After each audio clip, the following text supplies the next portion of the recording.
namanya irfah. Dan itu dilarang oleh Nabi Muhammad SAW. Jangan berlebihan. Dan dampak dari kebiasaan seperti itu kita saksikan. Laki-laki yang selalu ingin terlihat rapi di hadapan orang lain, lama kelamaan dia tidak ada bedanya dengan perempuan. Betul tidak? Betul tidak? Betul. Eta perawatan wajah mun bade kulem, minyak ieu minyak itu, salep ieu salep itu. Saking apa? Saking ingin terlihat ngenceling. Betul tidak? Betul. Terakhir tangannya melandai nantinya. Betul tidak? Itu sebabnya kenapa dilarang oleh Nabi Muhammad SAW. Itu yang pertama. Yang kedua, kemudian Fadalah ibnu Ubaid ini terlihat dari masjid, sendal masih ada 2 utuh. Maka sekali-kali sendal ambil pegang pakai tangan, kemudian jalan pulang ke rumahnya nyeker. Apalagi rumahnya dekat, oh enak, nggak jauh, nyekernya tidak terlalu jauh. Sedangkan sebagian sahabat Nabi dalam mengamalkan sunnah ini, mereka tidak menggunakan alas kaki dengan jarak rumahnya yang berkilo-kilometer dalam keadaan padang pasir yang sedang panas. Itu tetap mereka lakukan. Kenapa? Demi mengamalkan sunnah Rasulullah Sallallahu Alaihi Wasallam. Jalan, buka, ya. Dan ini mengisyaratkan kepada kita bahwa tidak pakai sendal itu diantara sunnah Rasulullah Sallallahu Alaihi Wasallam. Makanya kata Nabi, kalau nggak dipakai dua-duanya, maka lepaskan dua-duanya. Jangan hanya memakai salah satu di antara sendal yang tersisa atau yang kita miliki. Jamaah rahmatullah Allah Subhanahu Wa Taala, ini adalah sunnah yang ditinggalkan oleh Rasulullah Sallallahu Alaihi Wasallam. Jadi kalau pakai sendal, pakai dua-duanya atau tidak sama sekali. Kalau dipakai salah satu, hukumnya apa? Tidak boleh. Kenapa tidak boleh? Menarik perhatian. Kemudian apa lagi? Itu adalah kebiasaan yang dilakukan oleh syaitan. Nah, itu adalah hadis yang ke-13. Kita berpindah kepada hadis berikutnya. Hadis yang ke-14. Hadis yang ke-14, hadis yang sahih diriwayatkan Imam Bukhari dan Muslim, muttafaqun alaih. Diriwayatkan oleh Imam Bukhari dan Muslim. Dari sahabat Abdullah ibnu Umar radhiyallahu taala anhuma ajma'in. Dari putranya Umar ibnu Khattab radhiyallahu taala anhu. Kata beliau, qala Rasulullah sallallahu alaihi wasallam, Nabi Muhammad SAW bersabda. Apa kata Nabi? Hadis ini singkat ringkas. Kata Nabi Muhammad sallallahu alaihi wasallam, la yanzurullahu ila man jarra thawbahu khuyala.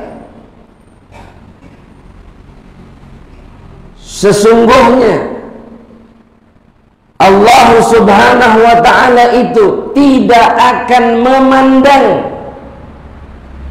kepada seorang hamba yang membiarkan pakaiannya menjulur di bawah mata kaki karena kesombongan. Karena apa? Kesombongan. Dan yang dimaksud dengan menjulurkan pakaiannya itu adalah sama saja ketika bajunya terlalu panjang, thawbnya, gamisnya, baju atasannya terlalu panjang sampai berada di bawah mata kaki dan kemudian terseret-seret, atau bagian pakaian yang menutup bagian bawahnya seperti sarung, celana atau yang semisalnya, maka ini pun memiliki hukum yang sama. Ketika menjulur sampai di bawah mata kaki, bahkan sampai terseret-seret, maksudnya mengenai tanah, karena kesombongan, maka Allah tidak akan pernah memandang dirinya. Kapan Allah tidak akan memandang dirinya? Pada hari kiamat, ketika Allah Subhanahu wa ta'ala akan memandang setiap hamba yang dirahmatinya. Namun kemudian hamba-hamba yang tidak dirahmatinya itu tidak akan pernah diberikan pandangan sedikit pun. Sama jamaah seperti kita. Kalau kita tidak dipandang orang, suka tidak? Berhadapan tapi melengos ke belah itu, ke dili-dili ke acan. Ridha tidak? Tidak ridha. Ini makhluk, betul? Padahal makhluk itu rizkinya menanggung rizki kita tidak? Tidak. Makhluk itu bisa mendatangkan faidah buat kita tidak? Tidak. Tapi kita betul-betul tersakiti dan betul-betul khawatir ketika makhluk tidak mau lihat kita. Atas bagaimana bisa kemudian kita bisa tenang, bisa ridho ketika Allah tidak mau memandang kita kelak pada hari kiamat? Itu adalah tanda dan isyarat kemurkaan Allah, sehingga jangan pernah berharap kita akan selamat kelak di hadapan Allah ketika Allah tidak mau memandang kita. Dan di antara salah satu penyebabnya apa? Memanjangkan pakaian di bawah mata kaki karena kesombongan. Seperti siapa Ustadz nu sombong? Kata para raja. Itu para pejabat, para pemimpin. Ngahaja baju itu dipanjangkan. Ya, jubah kebesaran itu dipanjangkan karena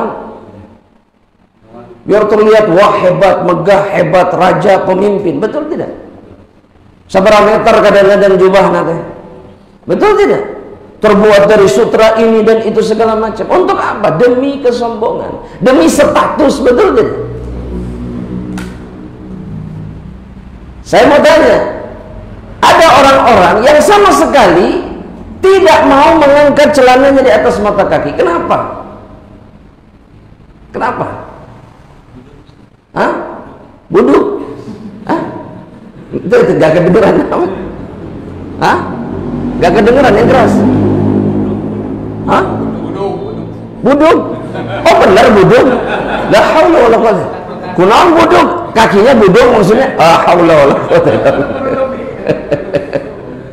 Emang kalau buduk kenapa? Malu maksudnya? Iya, malu kelihatan buduknya. Tapi kemudian melanggar perintah Rasulnya, betul tidak? Iya, ini nggak boleh. Buduk itu tidak menjatuhkan kehormatan kita di hadapan Allah. Ya, jangan malu. Kan buduk ge, nu penting hatina tebu, tebuduk. Itu yang penting buat seorang mukmin mah. Mau buduk seawak-awak kayak gitu ya. Nasallallahu alaihi wasallam. Tapi banyak di antara mereka itu semata-mata mereka tidak mau melakukannya karena kesombongan. Rek naon eta di luhur mata kaki siga jelema kebanjiran wae. Betul enggak? Banjir di mana, Kang? Ini jangkung gitu calana teh. Betul tidak? Itu namanya sombong. Sombong. Karena yang memerintahkan kita mengangkat baju, celana atau apapun sehingga tidak boleh menjulur di bawah mata kaki itu Nabi Muhammad SAW. Perintah Rasulullah SAW. Bukan sekedar cara berpakaian, bukan Pak, bukan. Ini buat laki-laki saja. Hari ibu-ibu mah wajib menjulurkan bajunya di bawah mata kaki. Tapi hari bapak-bapak mah tidak boleh. Tapi tidak asa aneh Ustaz, cek saha aneh. Nah, ai Cristiano Ronaldo calanana di atas mata kaki diturutan, padahal Nabi 1400 tahun yang lalu sudah memerintahkan setiap laki-laki muslim untuk mengangkat pakaian dan celananya itu tidak boleh menjulur sampai di bawah mata kaki. Kenapa nggak nurut sama Nabi? Dan berkelit, makan yang nggak boleh teh yang sombong. Ari teh sombong mah, merasa diri tidak sombong itu artinya sombong. Tah eta. Ya, siapa yang bisa menjamin kita tidak sombong? Kalau kita jamin, oh saya mah ada sombong kata karena. Dan kemudian ketika menolak kebenaran, menolak perintah Rasulullah, itu adalah tanda kesombongan yang sangat nyata. Makanya Nabi Muhammad SAW ketika menjelaskan sombong itu apa, cuma dua cirinya, batrul haq wa ghamtun nas. Ketika menolak kebenaran, dan tanda menolak kebenaran diantaranya apa? Ketika datang perintah Allah dan Rasulnya, dia tidak mau nurut. Itu ciri manusia sombong. Yang kedua, ketika kita melecehkan manusia yang lain, merendahkan manusia yang lain, sombong. Makanya saya tanya sekarang, kalau ada orang tidak mau nurut sama Nabi, disuruh begini, enggak, menurut saya maki, sombong atau tidak? Sombong. Ya, sehingga orang-orang yang tetap menjulurkan pakaiannya, celananya di bawah mata kaki, dan menolak larangan Nabi, menolak perintah Rasulullah SAW untuk tidak isbal, maka itu adalah bentuk kesombongan. Makanya Nabi Muhammad SAW tulis dalam hadis yang diriwayatkan oleh Al-Imam Abu Dawud rahimahullahu ta'ala, Al-Imam Ahmad dan juga Al-Imam Tirmidzi, Nabi mengatakan seperti ini, fa inna isbalal izari minal makhilah. Sesungguhnya ketika seseorang itu memanjangkan pakaiannya di bawah mata kaki, laki-laki maksudnya, itu adalah bentuk kesombongan, kata Rasulullah SAW. Meskipun di hatinya itu tidak ada kesombongan, tapi memanjangkan pakaian di bawah mata kaki itu sudah menjadi isyarat kesombongan, ciri manusia sombong. Makanya kita nggak punya alasan untuk tetap memanjangkan pakaian kita di bawah mata kaki. Ini mah pilihan, jemaah. Pilihan bukan? Pilihan. Tapi milihnya harus yang benar. Jangan milih yang salah. Oh, saya bakal tetap memanjangkan celana di bawah mata kaki. Fadhal, silahkan. Tapi ingat, Nabi sudah menyampaikan konsekuensinya. Ya. Mungkin yang lain kemudian juga mengatakan, nah urusan calon lagi berat kieu. Jemaah. Berat nggak nih urusan celana? Berat. Mana diancam segala gitu. Ya betul tidak? Kira akan ke calana, ya Allah, di calana ke kieu. Iya, bagi kita ini perkara sepele. Iya, pirage calana. Tapi dengan perkara yang sepele ini, Allah dan Rasulnya sedang menguji ketaatan kita. Udah, nggak usah bicara jihad ke Palestina, nggak usah bicara kemudian kita tolong saudara-saudara kita yang dizalimi orang Yahudi. Jika mengangkat celana di atas mata kaki saja kita tidak sanggup. Jika menjalankan perintah Nabi yang kata kita sepele, itu kita tidak sanggup. Gak usah bicara yang lain. Cuma disuruh ngangkat celana di atas mata kaki, hesekna na'udzubillah. Betul tidak jemaah? Gak usah bicara yang lain. Karena keinginan Allah dan Rasulnya dalam perkara ini adalah menguji kita sekuat apa ketaatan kita kepada Allah. Apakah dengan melakukan perkara yang sederhana, yang sepele ini, kita sanggup tetap taat kepada Allah dan Rasulnya? Iya. Kalau orang mengatakan, kenapa sih celana lagi menirikudi di atas mata kaki? Kenapa kita tidak mengatakan, apa susahnya ngangkat di atas mata kaki? Apa susahnya? Susah tidak? Enggak. Nah, atuh. Maka jawabannya ada dalam hati kita sendiri. Jelas ya? Jelas jemaah? Sepakat? Sepakat? Baik. Kita lanjutkan dulu penjelasan hadis ini. Dalam satu hadis yang jauh lebih panjang, diriwayatkan oleh Imam Muslim. Hadis ini diriwayatkan oleh Imam Muslim dari sahabat Abu Dzar Al-Ghifari. Hadis ini serupa senada dengan hadis tadi yang ke-14. Tapi ini jauh lebih lengkap. Di mana Rasulullah SAW mengatakan begini, bahwa ancaman bagi mereka yang menjulurkan celananya di bawah mata kaki karena memang sombong, biar kelihatan hebat, gaya, wah hebat dan seterusnya, membangga-banggakan dirinya di hadapan manusia yang lain atau makhluk yang lainnya, maka ancamannya itu bukan hanya tidak dipandang sama Allah, tapi ada ancaman yang lain. Kata Nabi Muhammad SAW, "Thalathatun la yukallimuhumullahu yawmal qiyamah." Ada 3 jenis manusia yang tidak akan diajak bicara oleh Allah pada hari kiamat. Wala yanzuru ilaihim, Allah tidak akan memandang mereka. Jadi yang pertama apa? Tidak diajak bicara. Yang kedua apa? Tidak dipandang. Kalau tadi tidak dipandang saja, tapi dalam hadis ini Rasul mengatakan diajak bicara pun tidak. Kadang-kadang kalau manusia gak melihat tapi ngajak ngobrol, betul? Pandangan ke sana tapi diajak ngobrol, nyambung. Ini Allah tidak akan mengajak bicara, tidak akan mandang.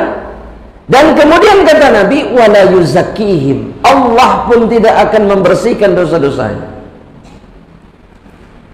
Sudah berapa itu? Apa?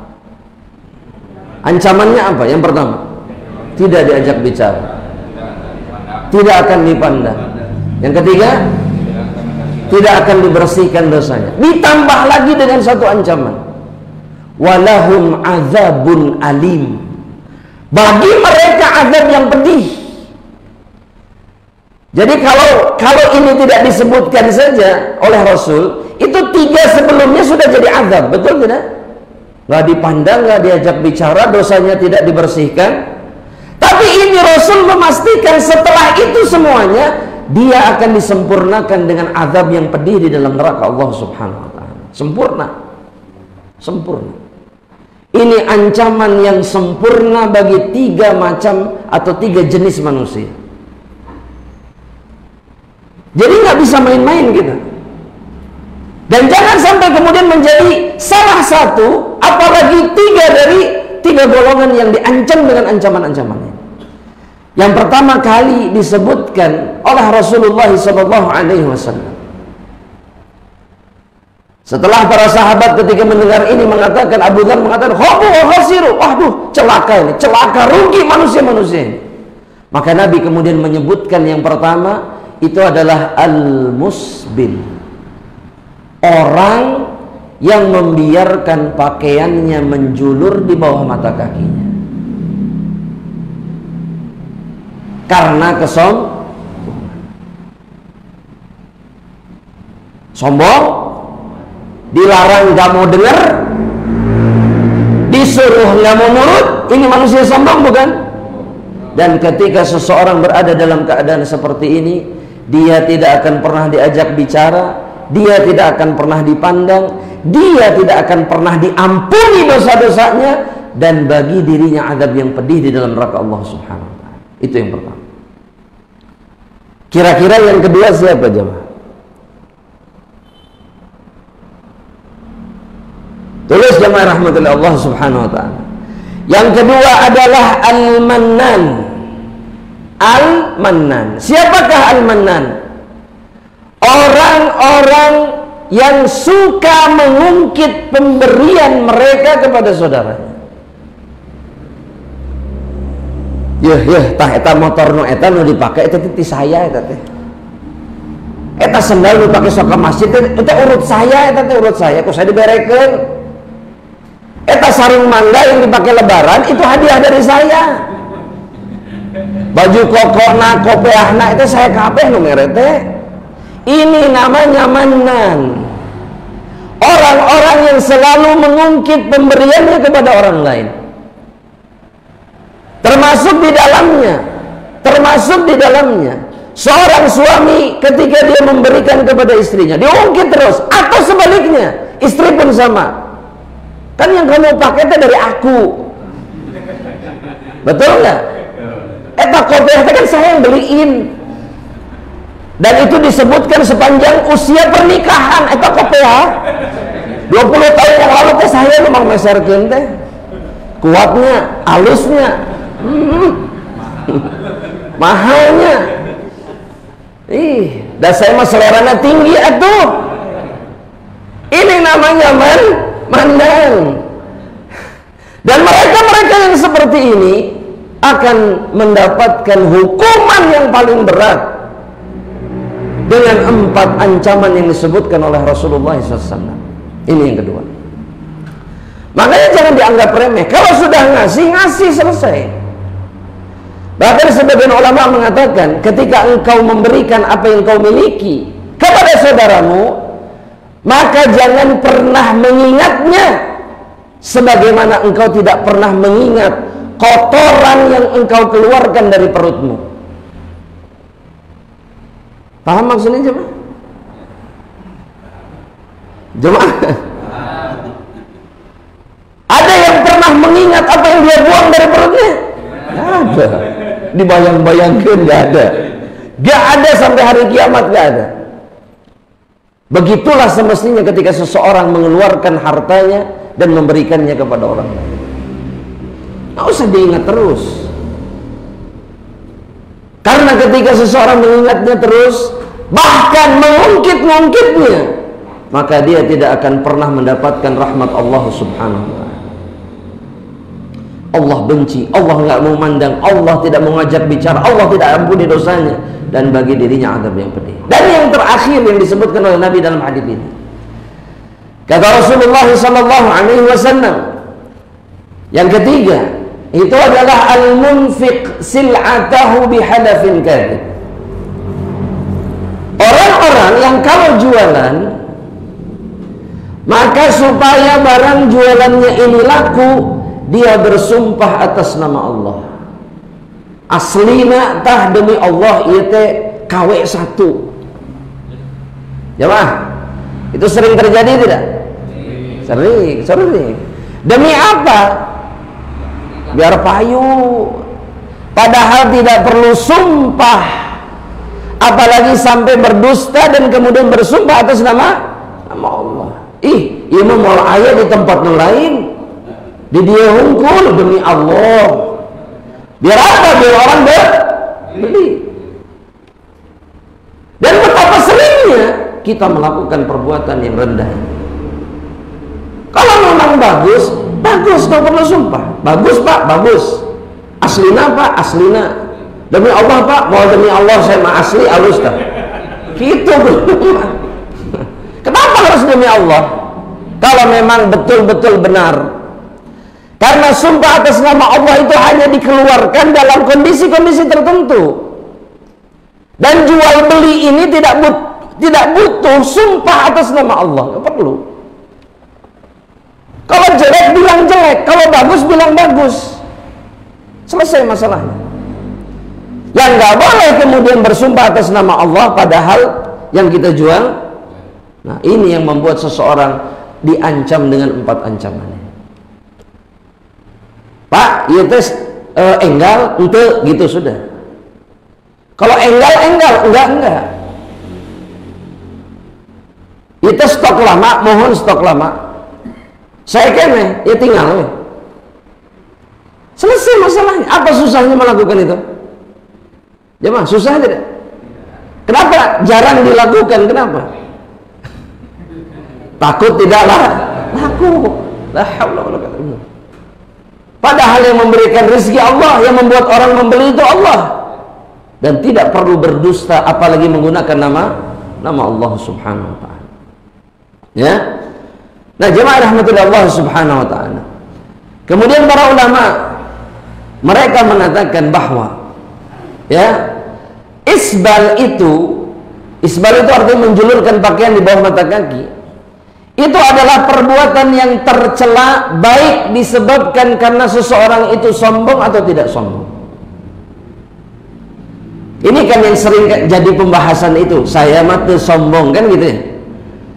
Seakan hadis Nabi yang tadi itu dimaksudkan bahwa hanya orang-orang sombong saja yang tidak boleh melakukannya. Kalau tidak sombong boleh. Maka jawabannya di dalam syariat ini, baik sombong atau tidak sombong, laki-laki yang beriman kepada Allah tidak boleh isbal.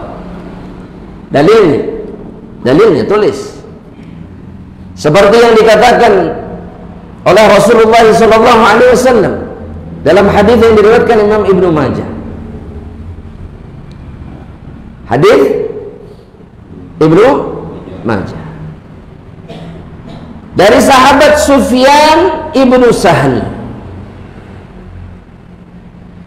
Sufyan ibnu Sahal ini ditegur sama Nabi Muhammad SAW. Ya Sufyan ibnu Sahal, la tusbil. Wahai Sufyan ibnu Sahal. Tiba-tiba Nabi ketika melihat Sufyan dalam keadaan bajunya menjulur, Nabi langsung mengatakan begini, ya Sufyan ibnu Sahal, la tusbil. Jangan isbal, jangan julurkan pakaianmu di bawah mata kaki. Saya mau tanya sama hadirin, ini Sufyan ibnu Sahal ini orang sombong atau bukan? Kenapa? Sahabat. Dan para ulama juga mengatakan sombong itu urusan hati atau bukan? Urusan hati.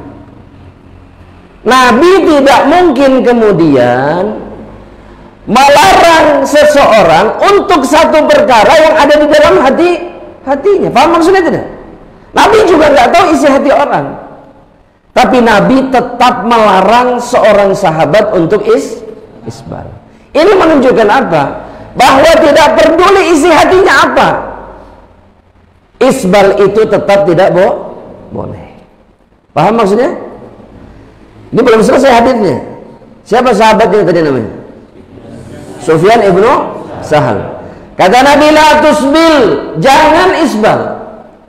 Innallaha la yuhibbul musbilin. Karena sesungguhnya Allah tidak suka dengan orang-orang isbal. Apa? Allah tidak suka dengan orang-orang yang isbal.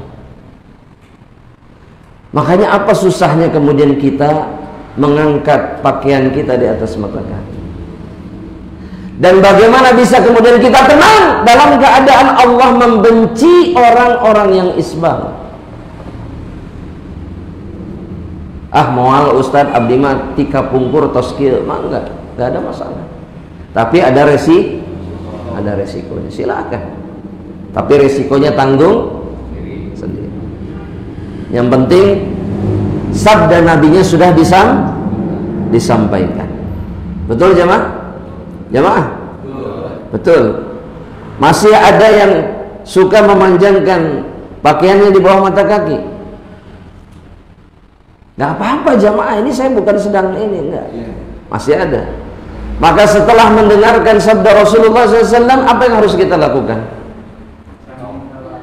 Jangan kemudian tetap menjulurkan pakaian di bawah mata kaki.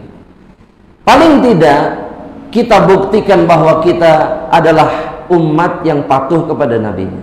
Udah itu aja. Biar orang bilang kunaon Pak Haji, ayo nama menikah calana teh, terserah. Gak apa-apa, udah. Mau disebut kebanjiran, mau sebut kieu ini, gak apa-apa, udah. Yang penting nanti di akhirat Nabi Muhammad SAW itu menganggap kita bagian dari umatnya. Kenapa? Karena kita nurut kepada beliau SAW. Titik. Sudah. Ya, itu yang paling penting buat kita. Umar ibn al-Khattab radhiyallahu ta'ala anhu. Waktu sakaratul maut, beliau ditusuk sama siapa dari belakang? Siapa? Abu Lu'lu'ah bukan al-Yahudi, al-Majusi. Jemaah, yang menusuk siapa? Umar bin Khattab. Sedang sholat apa Umar? Sedang sholat subuh.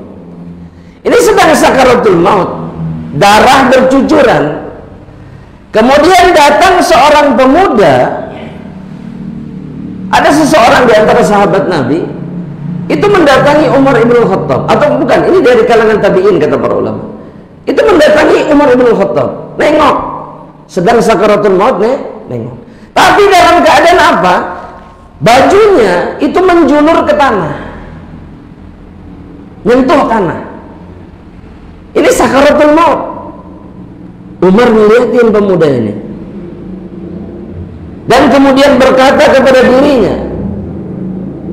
irfa' thawbak, angkat itu bajumu, angkat, jangan menutupi mata kaki, angkat, kata Umar bin Khattab. Dan Umar kemudian mengatakan, fa innahu anqa li thawbika wa atqa li rabbika. Kenapa harus diangkat? Karena itu jauh lebih bersih bagi bajumu dan lebih bertakwa kepada Rabbmu Allah Subhanahu wa ta'ala. Apa maksud Umar? Karena dengan mengangkat pakaian di atas mata kaki itu, kita sedang mentaati siapa? Rasulullah SAW. Dan taat kepada Rasul itu bentuk ketakwaan kepada siapa? Kepada Allah Subhanahu wa ta'ala.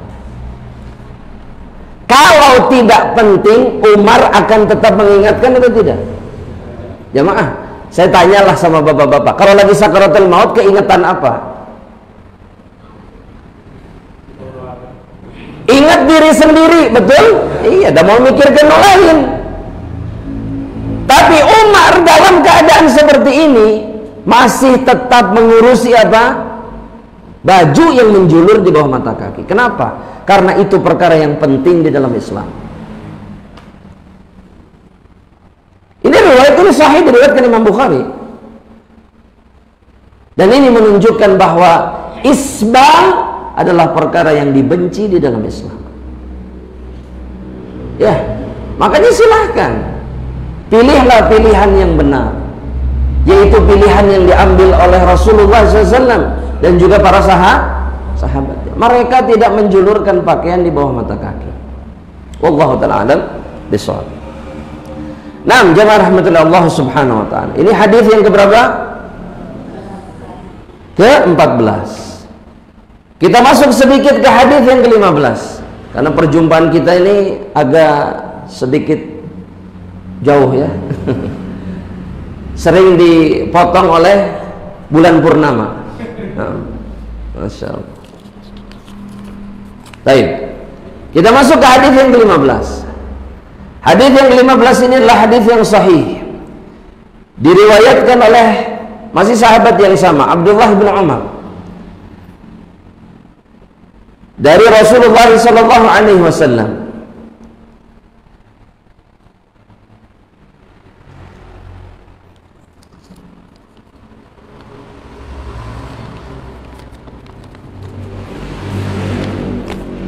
Di mana Rasulullah sallallahu alaihi wasallam kata Abdullah bin Umar itu bersabda, Nabi Muhammad SAW mengatakan, "Idza akala ahadukum falyakul biyaminih." Jika salah seorang dari kalian makan, maka hendaknya dia makan dengan tangan kanannya. Wa idza syariba falyashrab biyaminih. Jika dia minum, maka minum juga dengan tangan kanannya. Tangan kanan. Fa inna syaitan, kemudian kata Nabi sallallahu alaihi wasallam, sesungguhnya syaitan ya'kulu bishimalihi wa yashrabu bishimalihi. Sesungguhnya syaitan minum dengan tangan kirinya dan kemudian dia makan dengan tangan kirinya. Dan hadis ini menjadi hadis yang sangat sharih, sangat jelas, yang memastikan bahwa hukum makan dengan tangan kanan dan minum dengan tangan kanan itu hukumnya wajib, bukan sunnah, wajib. Karena makan dan minum dengan tangan kanan ini adalah bentuk menyelisihi siapa? Syaitan. Dan kita diwajibkan oleh Allah untuk tidak serupa, mengikuti atau kemudian membersamai syaitan di dalam kehidupan kita. Kan dilarang, diharamkan oleh Allah Subhanahu wa taala. Apa kata Allah Subhanahu wa taala? Wala tattabi'u khutuwatis syaitan. Jemaah, apa artinya? Wala tattabi'u khutuwatis syaitan. Janganlah kalian mengikuti jejak-jejak jalan-jalannya syaitan. Jadi kalau ada yang mengatakan kami atau bala-bala di tangan kanan, cengek di tangan kiri, ini boleh tidak? Nggak boleh.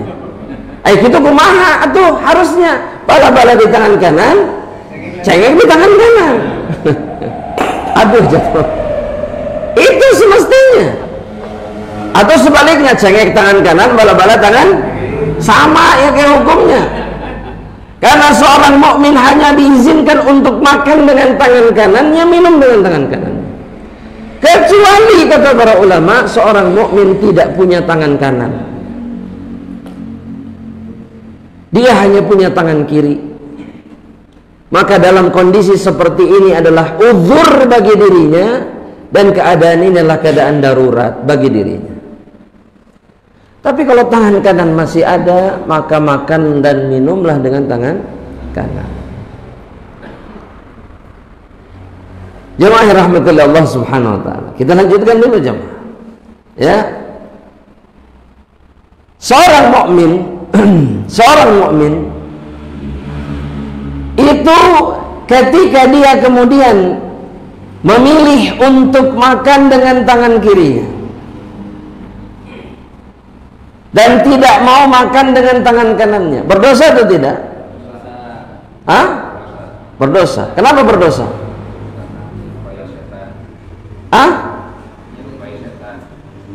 Karena dia tidak mau mentaati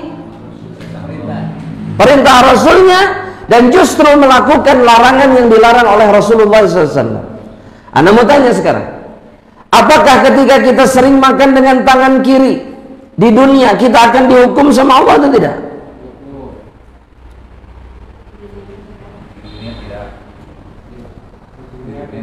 Oh, di dunia tidak. Kalau di akhirat? Oh, dihukum. Masya Allah. Jadi aman berarti di dunia. Aman ya? Enggak aman. Jangan. Bahaya oke. Bahaya juga. Kenapa? Karena pernah terjadi di zaman Rasulullah SAW. Tulis. Dalam hadis yang diriwayatkan oleh Al-Imam Ibnu Hibban dengan sanad yang sahih. Begitu juga diriwayatkan oleh Imam Muslim rahimahullah ta'ala dari sahabat Salamah ibn al-Aqwa, dari sahabat Salamah ibn al-Aqwa, kata Salamah ibn al-Aqwa, anna rajulan ya'kulu, bahwa ada seorang sahabat yang makan di hadapan Rasulullah SAW, inda Rasulullah sallallahu alaihi wasallam. Ya'kulu bishimalihi, makannya pakai tangan kiri. Bayangkan coba, di hadapan Nabi, Nabinya jelas ngomong apa, masih makan dengan tangan. Aduh, komo zaman ayeuna sudah, jangan dibayangkan sudah. Ya, wajar zaman sekarang orang menentang sunnah Nabi, tidak mau nurut, wajar. Di zaman Nabi saja, Nabinya masih hidup, kata Nabi makan dengan tangan kanan, dia makan dengan tangan. Masya Allah. Kira-kira Nabi lihat sahabatnya makan pakai tangan kiri, ditegur nggak? Ditegur. Ini ditegur sama Nabi. Kul biyaminik, makan dengan tangan kananmu, makan, tapi dengan tangan kanan. Apa kata sahabat ini jamaah rahmatillah? Kira-kira apa kira-kira? Kalau kita ditegur Nabi, kira-kira nurut? Yakin? Enggak, jangan. Ana yang nggak yakin. Ana juga nggak yakin kalau diri Ana ditegur kemudian Ana nurut. Kenapa? Ini sahabat Nabi, Nabinya di depan matanya, kata Nabi makan dengan tangan kanan. Kata sahabat ini, la astati, saya nggak bisa makan dengan tangan kanan. Subhanallah. Tangan kanannya masih ada, tapi dia mengatakan apa? Saya nggak bisa ya Rasulullah. Jadi jangan pede, oh saya mau pasti nurut. Enggak, belum tentu. Ya, Sahabat saja tidak langsung nurut. Subhanallah. Apa yang dikatakan oleh Nabi Muhammad SAW kemudian? Lamastata'ta, engkau tidak akan pernah bisa makan dengan tangan kanan.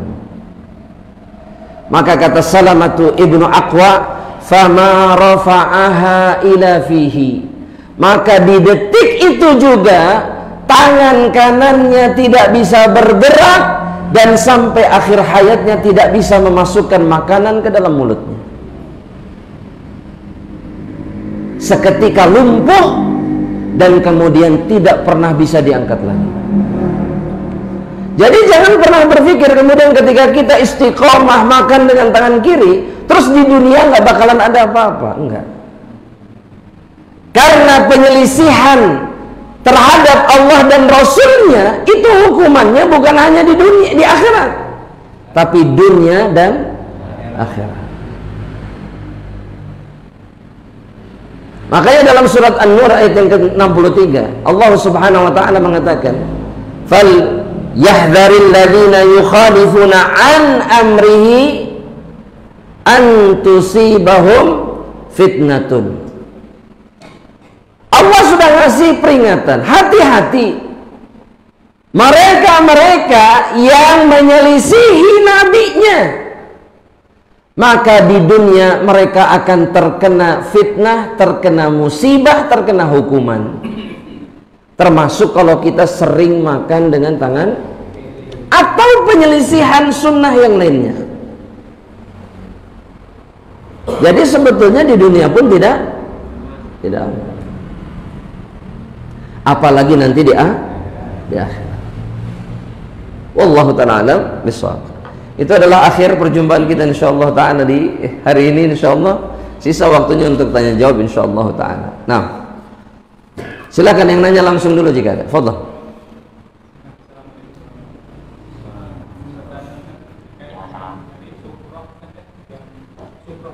Hah? Syuhra kenapa? Nah,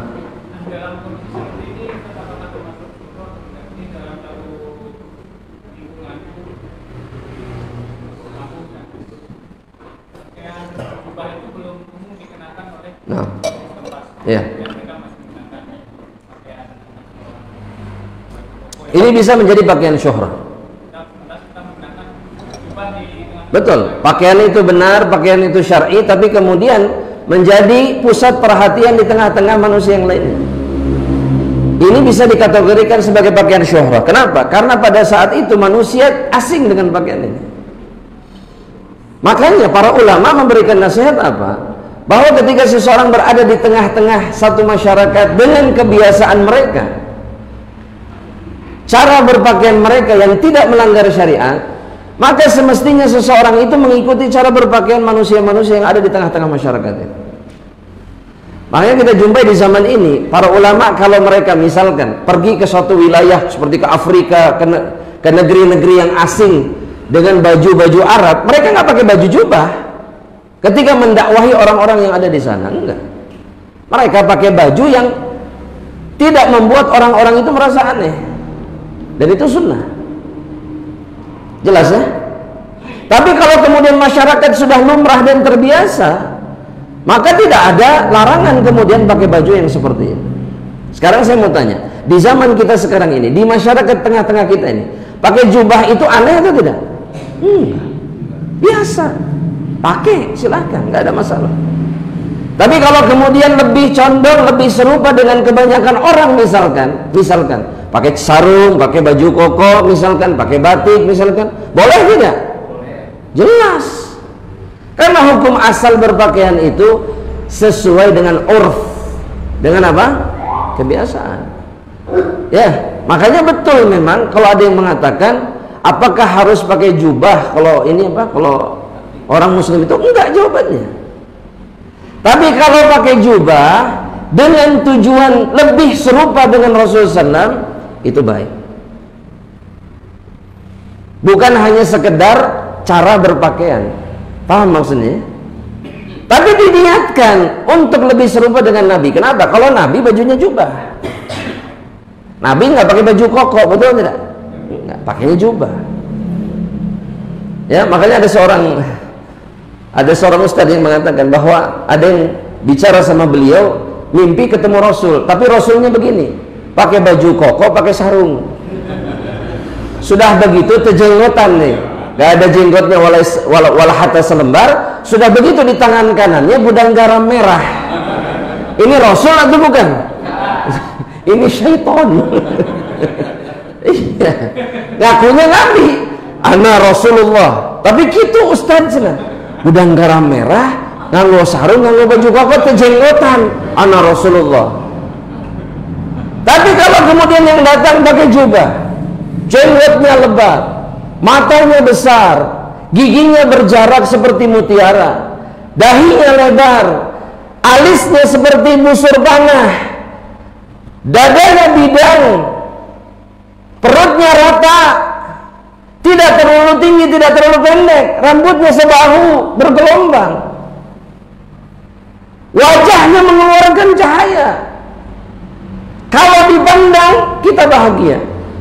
Rasulullah bukan. Itu kemungkinan besarnya adalah Rasulullah. Kembali lagi ke pakaian tadi, jubah.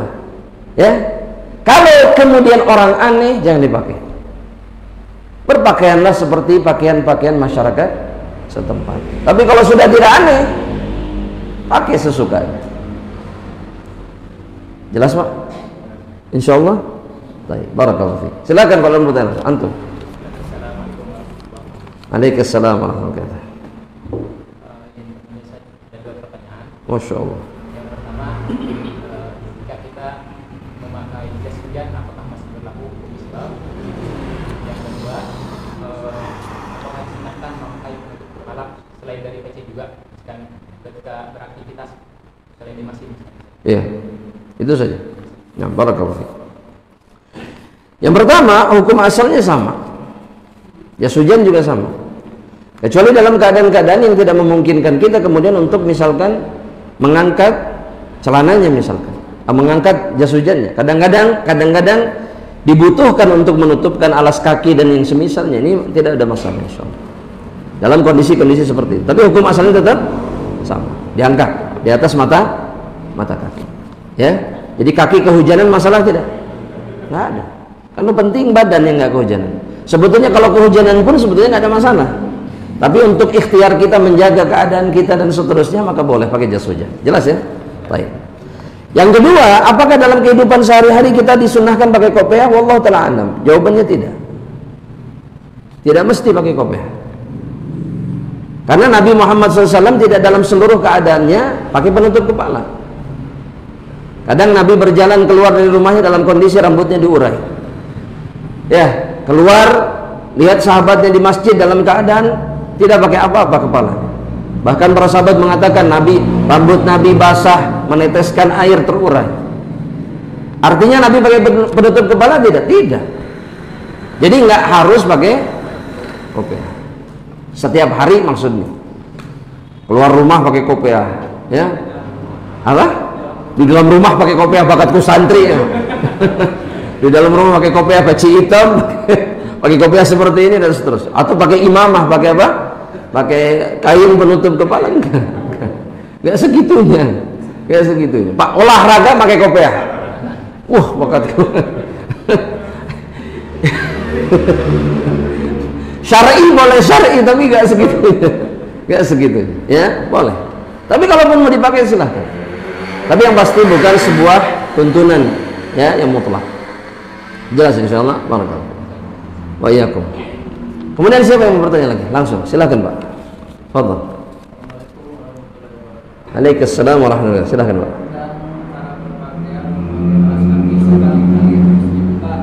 Iya. Apalagi memasuki kuburan. Pemakaman, betul.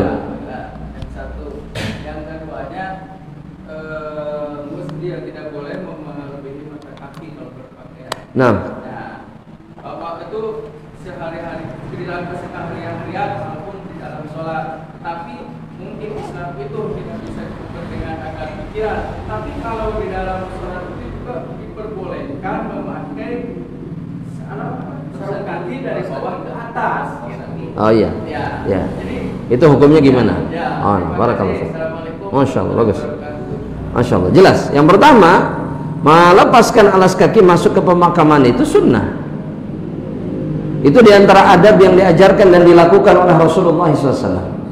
Jadi Nabi ketika masuk pemakaman Baqi dan kemudian menuju kuburan-kuburan atau akan menguburkan sahabatnya dan seterusnya, itu melepaskan alas kakinya. Dilepas. Sunnah. Ya. Dilepasnya satu atau dua-duanya? Dua-duanya. Dua-duanya pakai. Mungkin sebagian mengatakan, tapi kan kadang-kadang di kuburan tuh cucuk ada. Kalau begitu keadaannya pakai.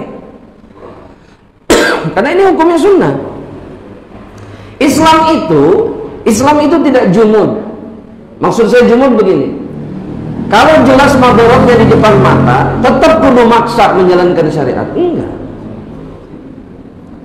Kalau masuk kuburan, eta kuburan esina beling, tetap buka sendal atau tidak? Enggak. Pakai sendalnya karena jelas bahayanya di depan mata. Tapi kalau kemudian tidak ada madharat, lepas. Kenapa? Karena Nabi melakukannya. Itu satu. Yang kedua, kalau dari atas ke bawah nggak boleh. Jawabannya iya, hukumnya tidak boleh mutlak. Tapi dari bawah ke atas seperti kaos kaki itu dilakukan oleh Nabi Muhammad SAW.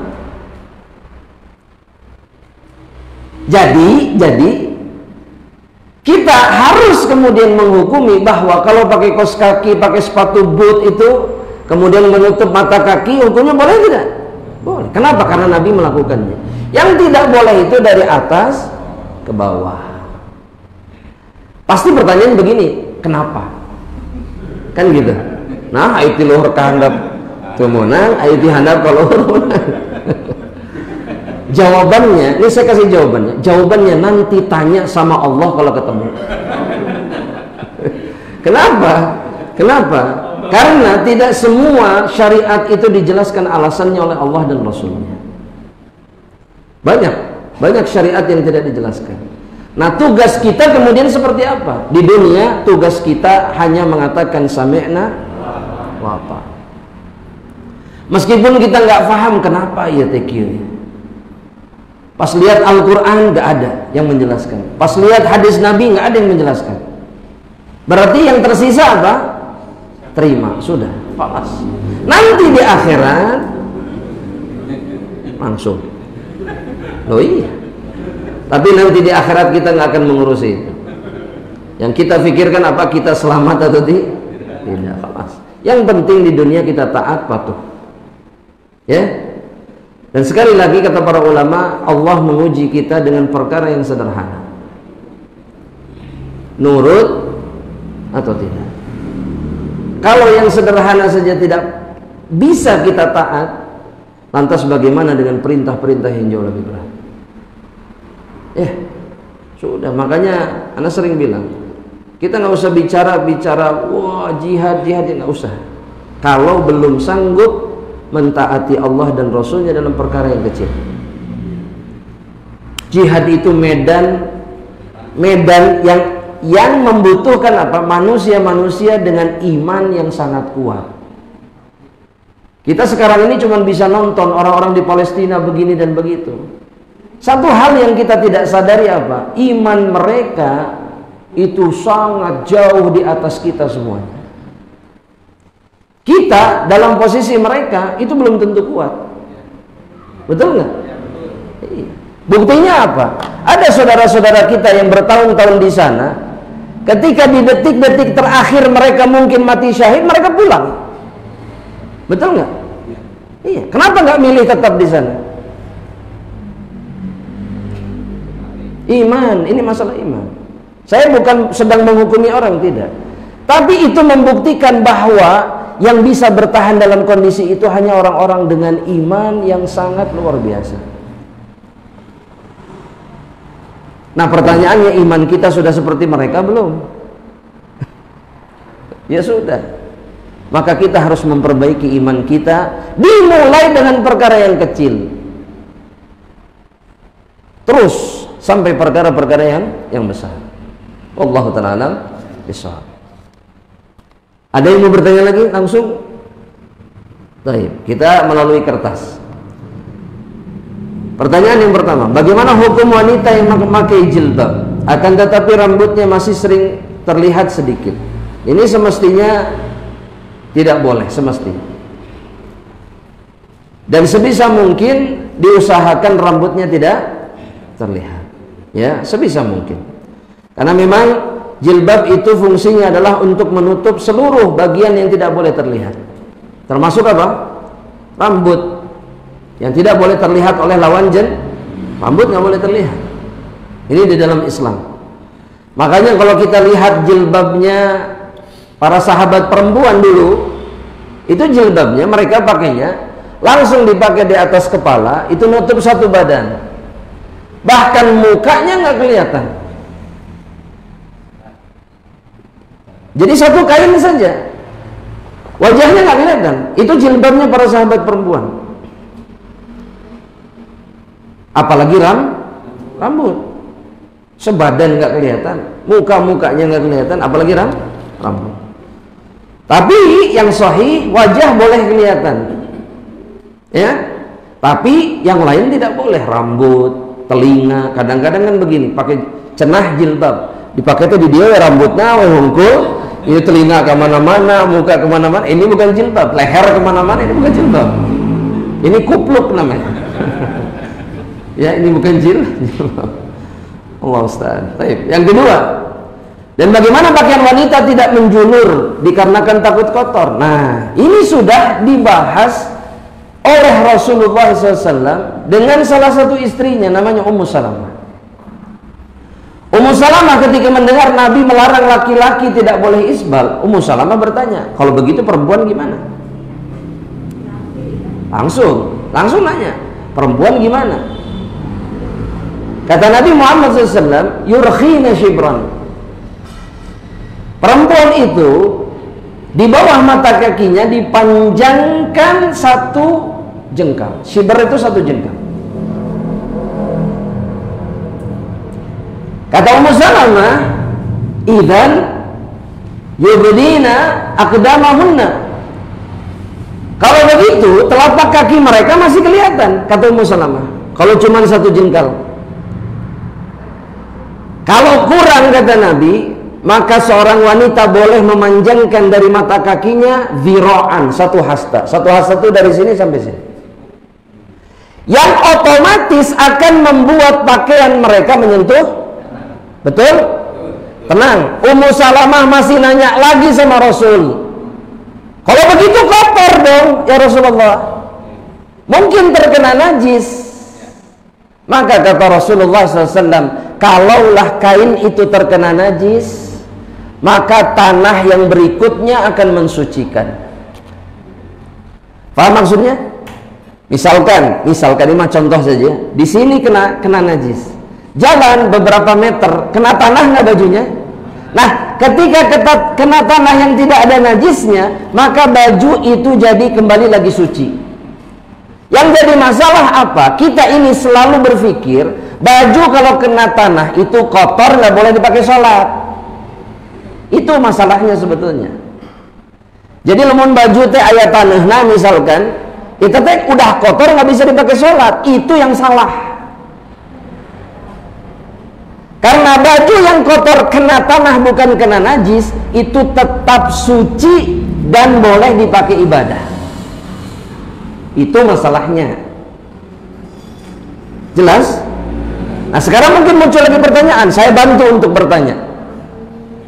Kalau sama saya dicuci gimana Ustaz? Kalau kena najis dicuci? Cuci, nggak ada masalah. Tapi kalaupun tidak dicuci, hanya kena seret-seretan tanah yang lainnya yang bersih, itu sudah kembali lagi Kata siapa? Kata Nabi Muhammad SAW. Yang pasti perempuan itu kakinya ketika berpakaian harus tertutup. Begitu juga ketika sedang sholat. Tutup. Jelas ya? Jelas? Bapak-bapak? Silakan Pak.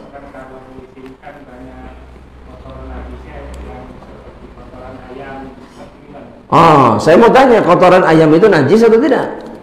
Itu aja dulu pertanyaan. Najis mante Ustaz kan bau. Mungkin itu jawabannya. Tapi mungkin sebagian saudara kita masih berpikiran kotoran ayam itu najis.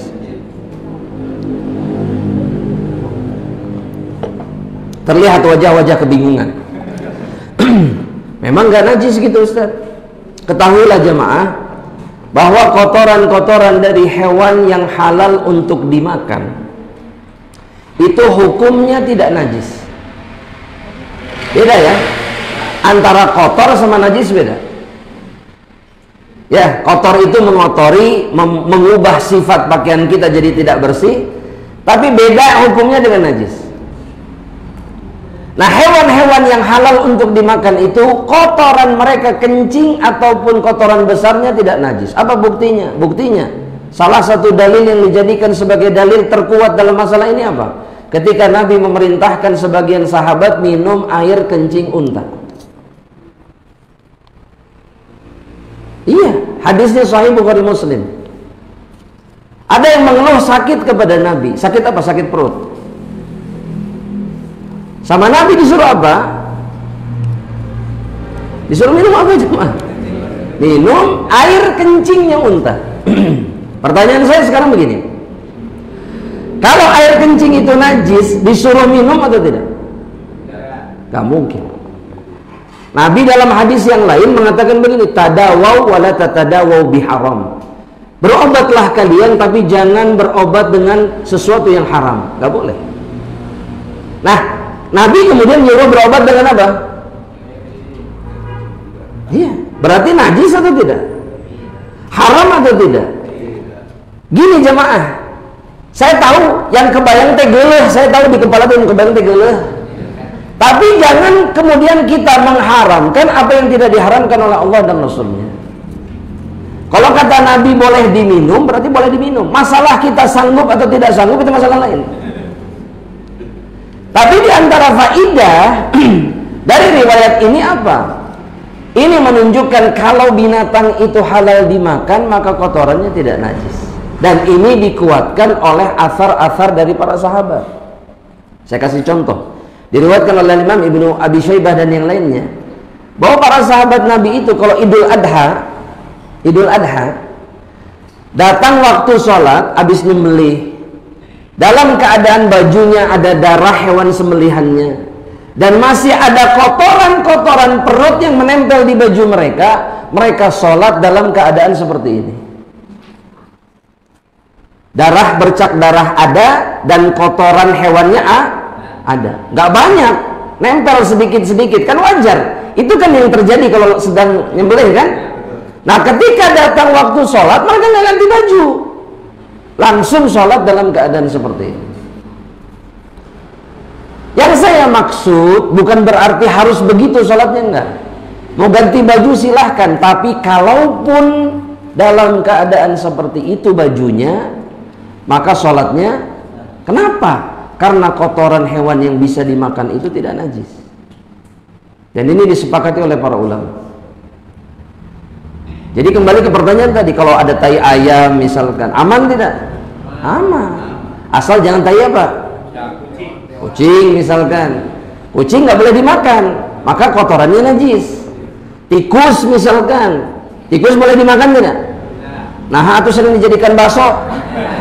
Nah, itu mau oleh orang yang khianat. Tikus tidak boleh dimakan. Kotorannya najis tidak? Najis. Ataupun mohon maaf, misalkan seperti anjing misalkan, sama. Tapi kalau kotoran kambing, sapi, munding, apa lagi? Ayam, burung, kelinci, maka semua itu tidak membuat pakaian kita menjadi najis. Allah Ta'ala a'lam bishawab. Satu pertanyaan lagi jemaah rahmatullah.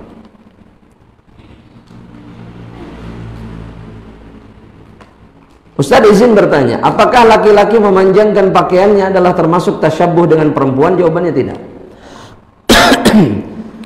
Karena memanjangkan saja tidak mutlak membuat seseorang seperti perempuan. Tapi yang dimaksud tasyabbuh itu adalah ketika kita nggak bisa membedakan mana laki-laki mana perempuan. Contoh, Kalau laki-laki rambutnya sampai ke pinggang, ini tasyabuh dengan perempuan atau tidak? Iya. Kalau dari belakang kita lihatnya apa? Pas ngelihat jenggotan. Nah, ini namanya tasyabuh. Makanya Nabi memberikan batasan. Kalau laki-laki cuma sampai sini. Kalau mau panjang boleh, cuma sampai pundak. Kalau sudah di bawah pundak tidak boleh. Kenapa? Karena serupa dengan perempuan. Contoh lain, pakai anting. Dari belakang kelihatan pakai anting. Kita bisa membedakan nggak laki-laki perempuannya? Nggak bisa. Karena pakai anting itu serupa dengan apa yang dilakukan oleh perempuan. Ya. Kemudian pakai rok. Kemudian pakai apa lagi? Pakai apa? Pakai daster tadi. Kemudian pakai make up. Pakai eyeshadow, pakai eyeliner, pakai naon deui? Skincare, atau mukanya dikasih bedak dan seterusnya. Sampai kadang-kadang yang terjadi sekarang, mukanya laki-laki lebih ngencring daripada mukanya perempuan. Betul tidak, Pak? Bahkan lebih dari perempuan. Ini namanya tasyabuh. Dan kata Rasulullah SAW, la'anallahu al-mutasyabbihina bin nisa'i minar rijal wal mutasyabbihatu bir rijali minan nisa. Allah melaknat laki-laki yang menyerupai perempuan dan perempuan yang menyerupai laki-laki. Iya, ini berlaku untuk kedua belah jenis. Banyak perempuan di zaman ini yang jauh lebih serupa dengan laki-laki dibandingkan dengan perempuan. Rambut cepat, celananya, sepatunya sepatu laki-laki, bajunya ketat, betul? Pakai jaket-jaket laki-laki dan diperburuk dengan apa? Naik motornya motor laki-laki. Tuh. Apa bedanya sama laki-laki? Betul nggak? Jemaah? Betul. Nah, ini membuat orang-orang tersebut kemudian dijauhkan dari rahmat Allah Subhanahu wa taala. Wallahu taala alam. Ini mungkin yang bisa saya sampaikan jemaah rahmatillah Allah Subhanahu wa taala. Mudah-mudahan Allah mengampuni dosa-dosa kita insyaallah dan mengumpulkan kita kelak di dalam jannah insyaallah. Amin. Allahumma amin. Kita tutup dengan doa kafaratul majlis. Subhanakallahumma wa bihamdika asyhadu an la ilaha illa anta astaghfiruka wa atubu ilaik. Assalamualaikum warahmatullahi wabarakatuh.